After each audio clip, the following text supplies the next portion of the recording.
여호수아서 20장 1절부터 9절까지 말씀.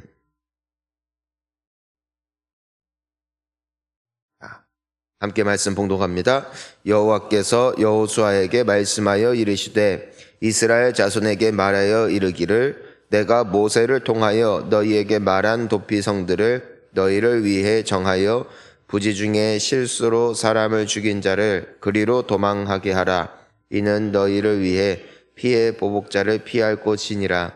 이 성읍들 중에 하나에 도피하는 자는 그 성읍에 들어가는 문 어귀에 서서 그 성읍의 장로들의 귀에 자기의 사건을 말할 것이요 들은 그를 성읍에 받아들여 한 곳을 주어 자기들 중에 거주하게 하고 피해 보복자가 그의 뒤를 따라온다 할지라도 그들은 그 살인자를 그의 손에 내주지 말지니 이는 본래 미워함이 없이 부지 중에 그의 이웃을 죽였음이라.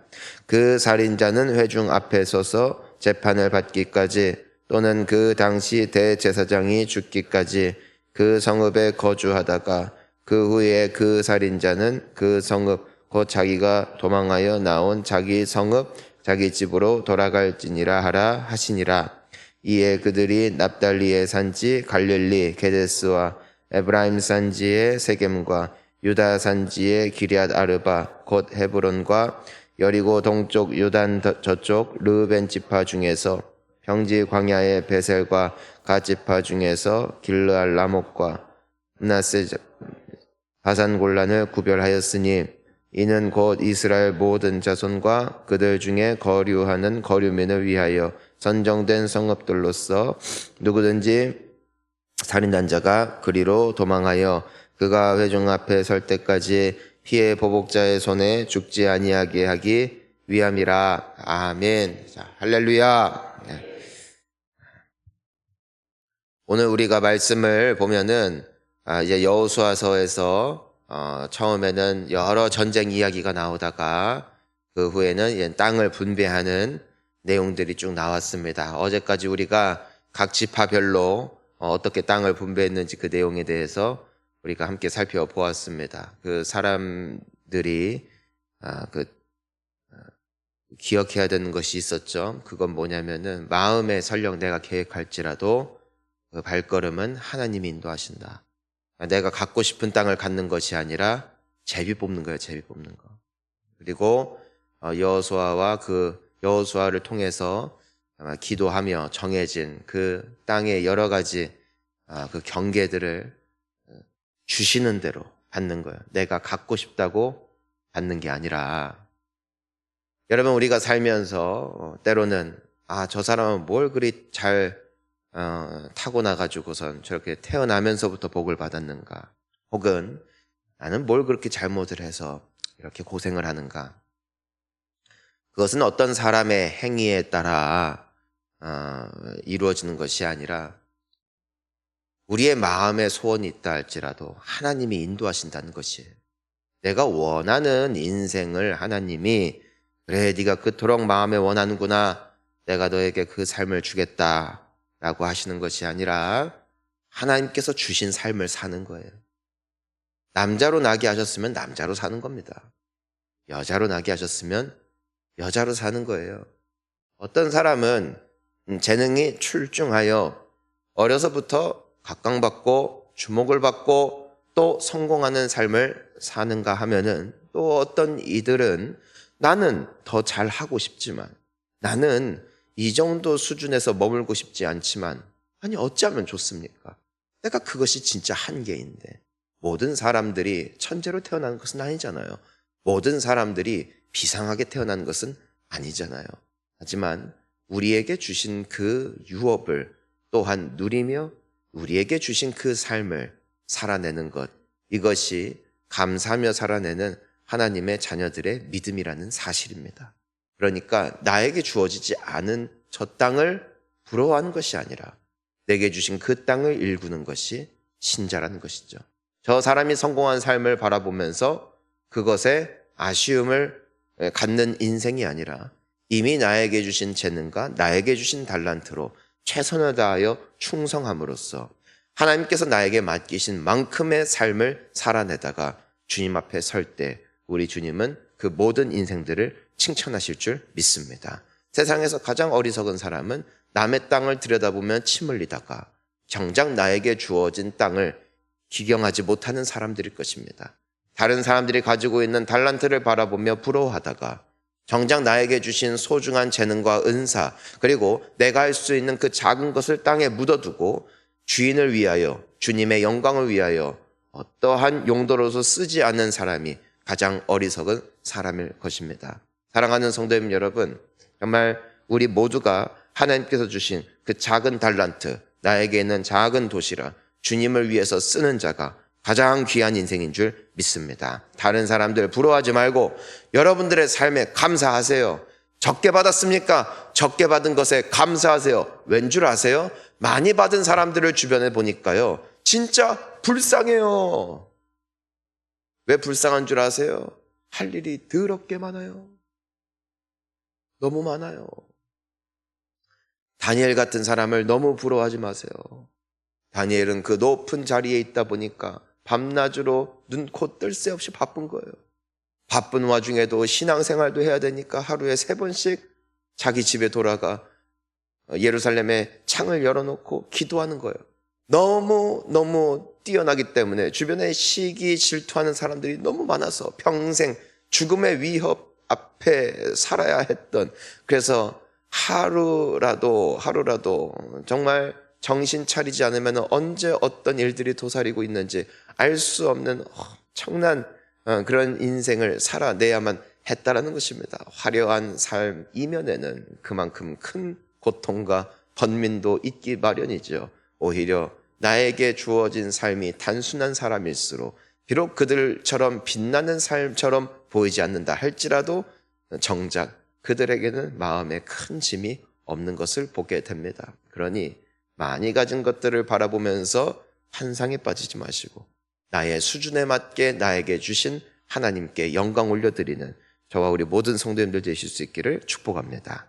자, 우리가 그래서 오늘 말씀을 보니까 그래서 이제는 땅 분배 다 끝나고 오늘은 도피성에 대해서 하나님께서 말씀해 주고 있습니다. 이 도피성이 뭐냐면은 우리가 오늘 성경 말씀을 쭉 읽어보면 나오지만 사람이 살다 보면은 무엇을 할 수 있다? 실수할 수 있다. 자, 따라할까요? 실수. 우리가 알고도 악독한 마음을 먹고 짓는 죄가 있는가 하면은 혹은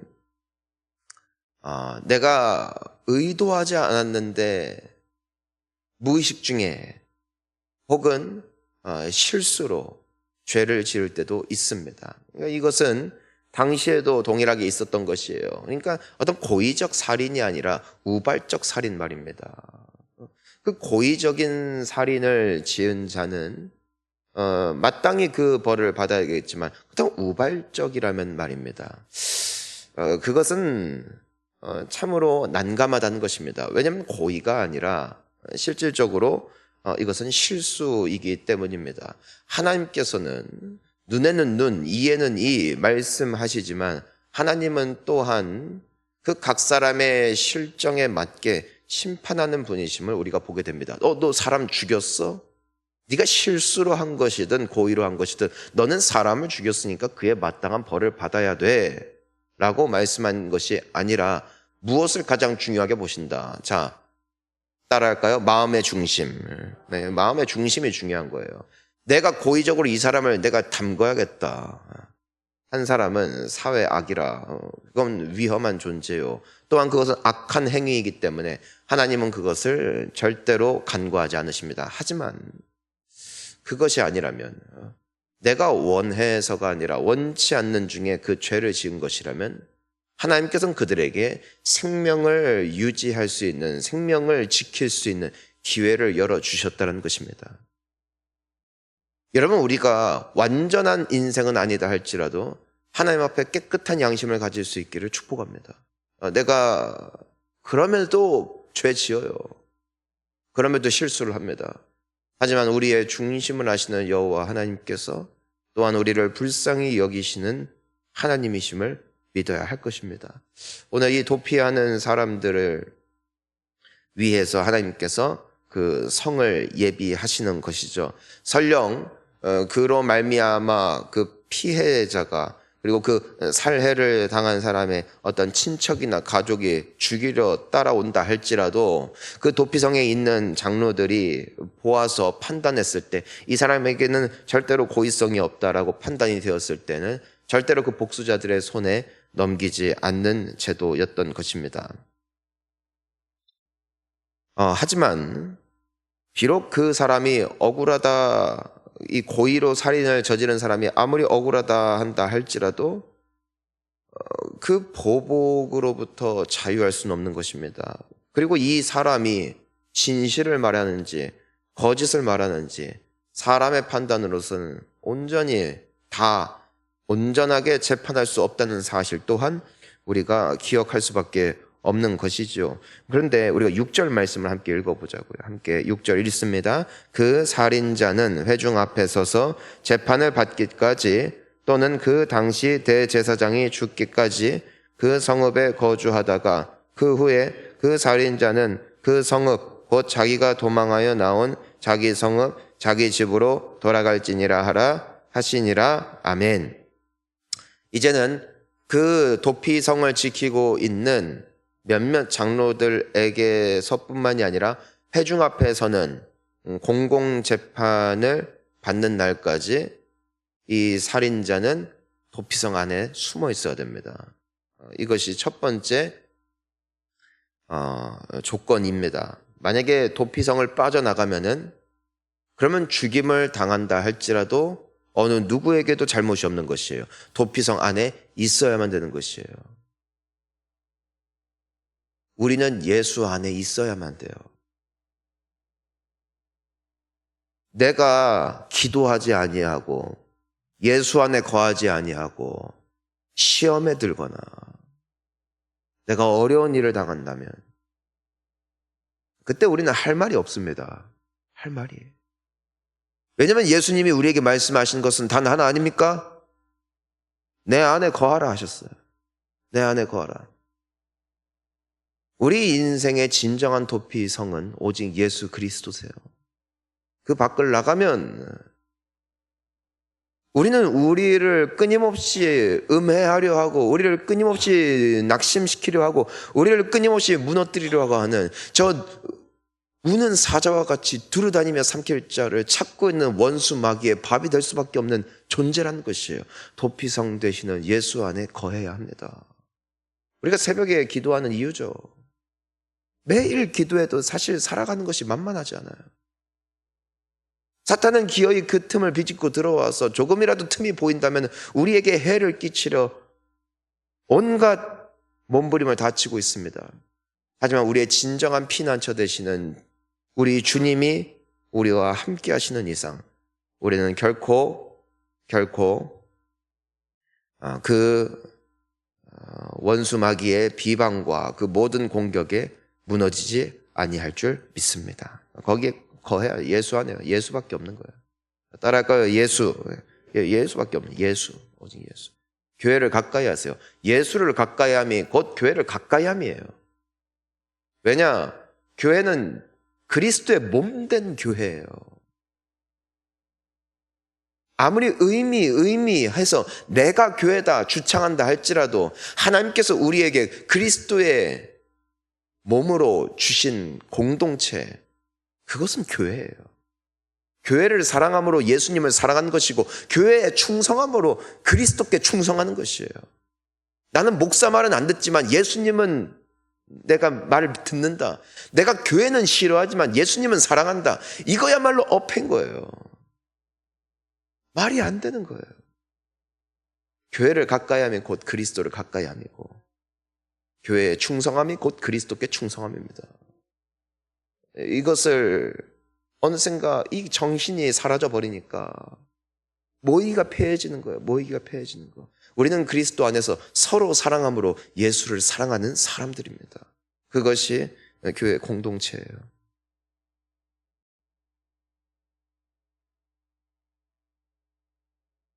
따라서 공중 그 재판을 받기까지 이 사람들은 반드시 그 성읍에 거주해야 합니다. 하지만 또 하나의 조건이 있습니다. 그것은 바로 당시 대제사장이 죽는 겁니다. 그러면은 이 사람이 재판을 받든 받지 않든, 즉 이 사람이 고의적으로 살인을 저질렀는가, 혹은 그냥 무지 중에 그냥 자기도 모르게 실수로 죽였는가, 상관없이 이 사람의 죗값은 대제사장의 죽음과 함께 사라집니다. 놀라운 제도입니다. 자기 집으로 돌아갈 수 있어요.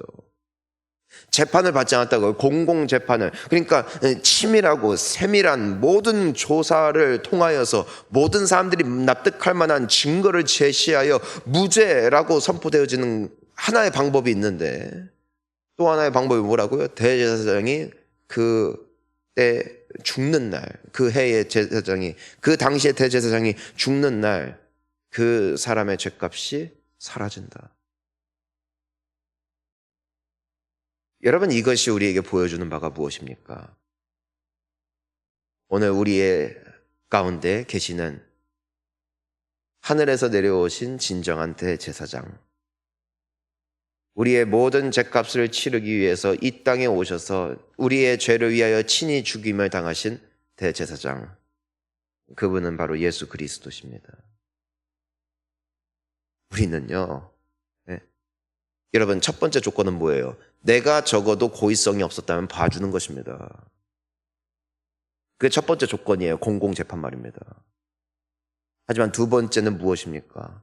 대제사장의 죽음은 그 사람의 고의성의 여부를 떠나 그 죗값이 사해지는 것이에요.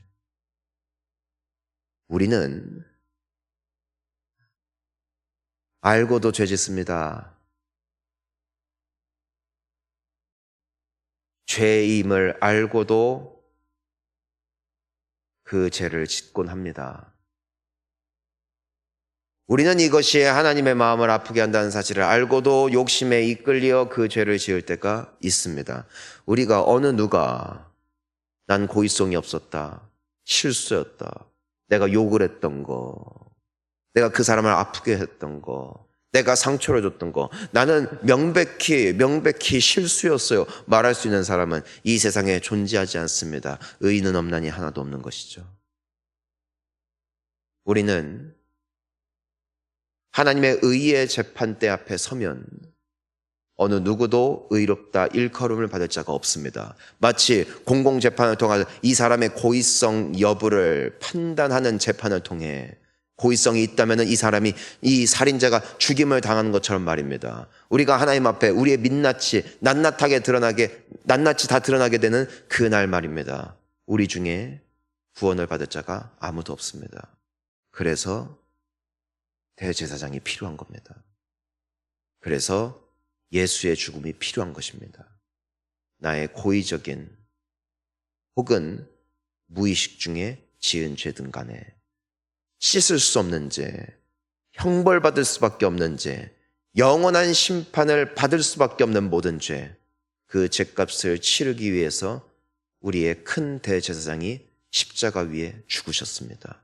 그분의 죽으심으로 말미암아 우리의 죄값은 치루어졌으며 우리는 비로소 우리의 본향인 천국에 갈 수 있게 된 것입니다. 이것이 바로 도피성의 이 제도를 통하여 우리에게 보여주시는 한 대제사장, 그 구원자, 우리의 모든 죄악을 깨끗하게 그 값을 치러줄 그 메시아를 고대하며 기다릴 수 있는 소망을 보여주는 장이 바로 이 여호수아서 20장입니다. 그분은 오늘 우리와 함께 하십니다. 그렇습니다. 그분이 우리를 위해 이 땅에 오셨습니다. 우리는 그분이 오신 날을 크리스마스라 명명하며 그 날을 기다리며 이제 일주일 남은 그 시간을 우리가 준비하고 있습니다. 사랑하는 성도님 여러분, 우리의 소망은 예수밖에 없습니다.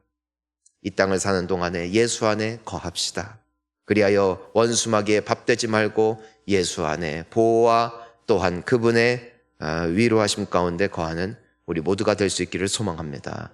여러분, 예수 아니면 우리의 죄는 남아 있습니다. 결국 우리 모두는 심판대 앞에 서게 될 것입니다. 하지만 그날 무죄하다. 너는 심판이 필요 없다. 말씀하실 수 있는 유일한 조건은 대제사장의 죽음을 내가 믿고 그 예수 그리스도를 영접하는 길밖에 없음을 믿습니다. 그 예수를 더욱더 붙잡고 오직 예수에게 소망을 두며 죄를 말미암아 멸망받아 죽을 수밖에 없는 나를 대신하여 죽으신 하나님의 아들 독생자를 사랑하고 더 사랑하며 그분을 사랑함으로 서로를 사랑하고 그분에게 충성함으로 교회를 더욱더 사랑하고 충성할 수 있는 저와 우리 모두가 될 수 있기를 축복합니다. 함께 기도하시겠습니다.